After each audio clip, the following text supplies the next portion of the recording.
Hello everyone, welcome to sleepy classes. तो आइए आज के हमारे 2 मिनट को कंटिन्यू करते हैं। सबसे पहले हम एक 2019 का प्रीलिम्स का क्वेश्चन देखेंगे। इस क्वेश्चन के ज़रिए मैं आपको ये आइडिया देना चाहता हूँ कि इन केस अगर आपने कुछ नहीं भी पढ़ा हुआ, कई बार ऐसा हो सकता है कि आप जो भी पढ़ गए उसमें से क्वेश्चन नहीं आए, फिर भी आप उस चीज़ को कैसे अटैम्प्ट कर सकते हैं और अपने जो सर्वाइवल के चांसेस है पेपर में, उस कट ऑफ को क्लियर करने के चांसेस है, उनको और भी बढ़िया कर सकते हैं उन बच्चों के मुकाबले जो इन ऐसे वियर्ड क्वेश्चंस को छोड़ के आएंगे।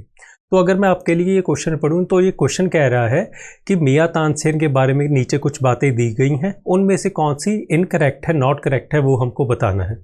सबसे पहला पॉइंट कहता है that Tansen was given title, that Tansen का जो टाइटल था वो किसने दिया था? एम्परर अकबर ने।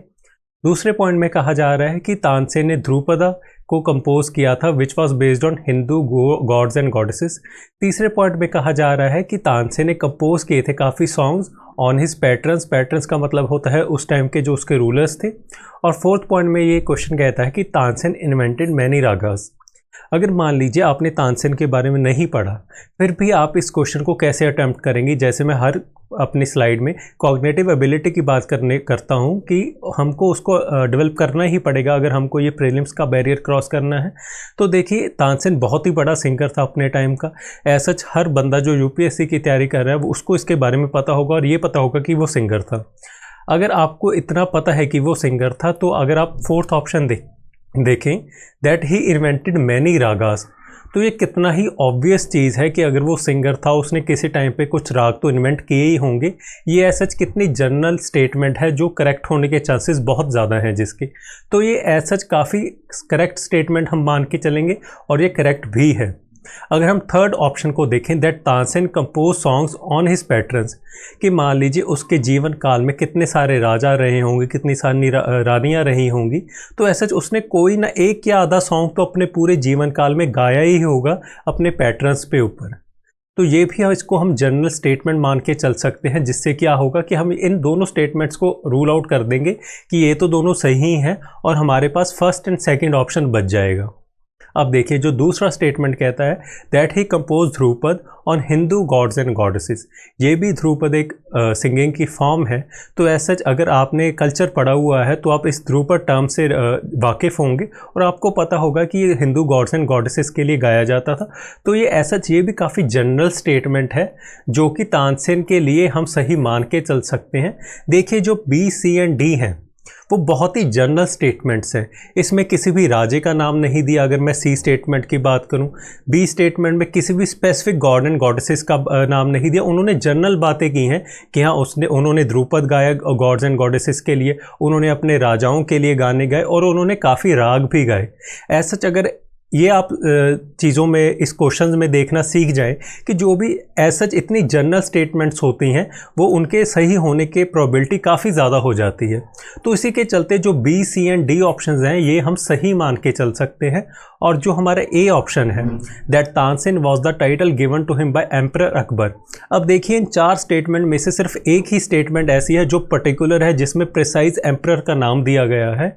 तो ऐसा ये हम वहाँ पर एक वाइल्ड गेस लगा के आ सकते हैं क्योंकि इसके सही होने की प्रोबेबिलिटी काफ़ी ज़्यादा है।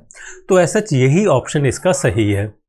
जो इसको तानसेन का टाइटल दिया गया था वो ऐसे किसी राजस्थान के जो राजा थे उनके द्वारा दिया गया था और अकबर के द्वारा नहीं था। ये क्वेश्चन मैं स्पेसिफिकली इसलिए लेके आया हूँ ताकि आप अपनी एबिलिटी डेवलप कर सकें that how to attempt such questions, जहाँ पर आप हर चीज़ के बारे में नहीं पढ़ के जा सकते।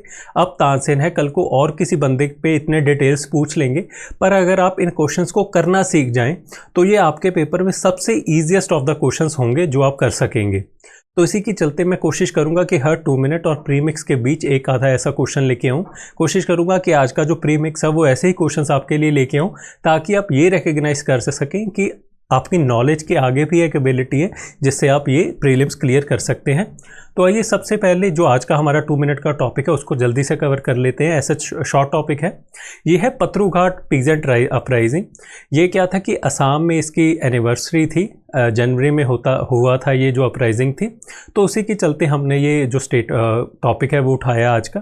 जो पत्रुघाट है वो कहाँ पर है? वो असम में है। अगर मैं इसके कंटेक्स्ट की बात करूँ तो सबसे पहले ये पीजेंट अपराइजिंग है। जैसे हमको क्वेश्चन पेपर में आ सकता है कि ये पीजेंट अपराइजिंग है या फिर ट्राइबल अपराइजिंग है, तो उसका आंसर हो जाएगा कि एक पीजेंट अपराइजिंग थी जो कब हुई थी, ऑन द 28 ऑफ जनवरी 1894 इन असम। तो हमने इसका क्या क्या याद रखना है कि एक तो ये पीजेंट अपराइजिंग थी और उसके साथ साथ इसका स्टेट कौन सा था, वो था असम। और इसके पीछे कारण क्या था, इसका रीज़न क्या था, वो ये था कि जब वहाँ पर लैंड रिवेन्यू बढ़ाया गया तो वहाँ पे काफ़ी रिजेंटमेंट हुई और उसके चलते काफ़ी अपराइजिंग्स हुए। और जब एक मेजर अपराइजिंग हुई तब वहाँ पे जो ब्रिटिशर्स ने उन पर गोलियाँ चला दी, जिसकी वजह से ये काफ़ी लाइमलाइट में आया और काफ़ी फेमस हुआ।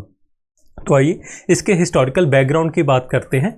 जैसे कि आपको पता है कि 1826 में असम को अनेक्स कर लिया गया था ब्रिटिशर्स के द्वारा।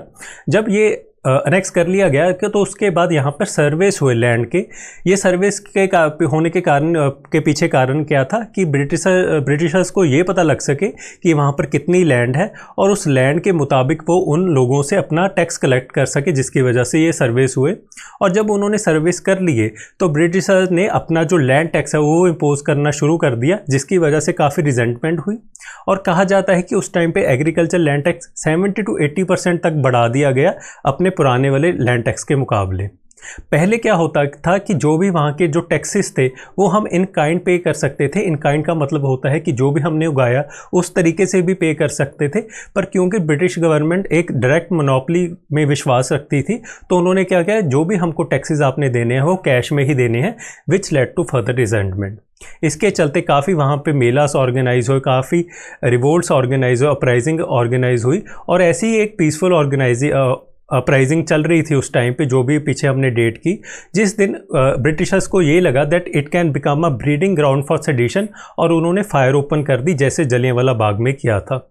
ये माना जाता है कि ये जो अपराइजिंग थी ये one of the few occasions थी हमारे हिस्ट्री में प्री कांग्रेस से पहले, और पैन इंडिया इसने अपनी छाप छोड़ी, जहां कोई भी लीडरशिप होने के बजाय ये एक सक्सेसफुल अपराइजिंग का जिसने रूप लिया। और आज के अगर हम बात करें तो आज यहाँ पे एक मार्टियर्स कॉलम भी खड़ा है उन शहीदों को श्रद्धांजलि देने के लिए जो उस टाइम पे इस अपराइजिंग में जो शहीद हो गए थे। तो ये था आज का हमारा छोटा सा 2 मिनट एज सच। इसमें बस आपने ये याद रखना है कि कौन से स्टेट को बिलोंग करता है ये पत्थरू घाट अपराइजिंग, और उसके साथ साथ एक कौन से फॉर्म है अपराइजिंग की, ये है पीजेंट अपराइजिंग। यही 2 मेजर पॉइंट्स हैं जो आपको पूछे जा सकते हैं इसमें से। बाकी जो पहले वाला क्वेश्चन था, अगर आपको वो इनिशिएटिव अच्छा लगा हो तो प्लीज़ कमेंट करना। मैं अपने तरफ से बहुत एक्स्ट्रा एफर्ट्स डाल रहा हूँ आपकी तैयारी को इस बार अच्छा करने के लिए। So thank you so much.